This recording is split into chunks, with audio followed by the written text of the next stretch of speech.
Hey mga tol, kumusta? Welcome dito sa ating channel Simple Life with Ron.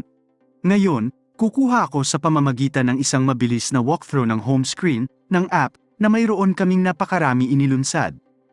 Ang mga bagong feature at napakarami, higit pa sa mga gawaing kailangan namin ay update. Ang aming nabigasyon upang magkasya ang lahat. Makikita mong mayroon na ngayong 3 hexagons sa ibaba ng home screen at bawat hexagono ay mayroong kumpol ng mga tampok. Kung mag-click ka sa kaliwang hexagono nito, babukas upang ipakita ang mga setting ng account at camera click. Sa mga setting at iyon ay dadalhin ka sa nahulaan mo ang mga setting. I-click lamang ang home icon sa kaliwa upang mag-navigate pabalik sa home screen na makikita mo. Gawin ito anumang oras na mag-click ka sa isa sa mga hexagono, mag-click sa account upang tingnan ang iyong alagang hayop. Referral code at impormasyon ng iyong account at i-click ang camera para ma-access ang bago feature ng camera.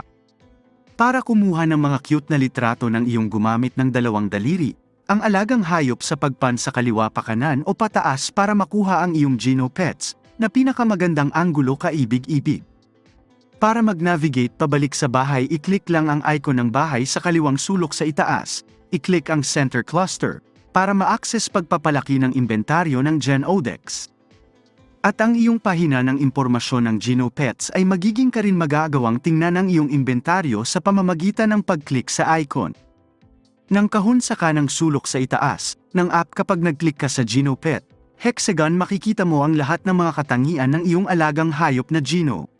Kapag ipinatawag mo sila, at kung nag-scroll ka, sa kapangyarihan ay makikita mo sila. Dagdagan ang mga istatistika, nasa huling hanay ng mga kumpol ang iyong kasaysayan ng hakbang. Ang leaderboard at ang iyong hakbang na paaralan, at upang i-convert ang enerhiya sa XP, mag-click sa icon ng lightning bolt, sa kanang itaas tulad ng dati.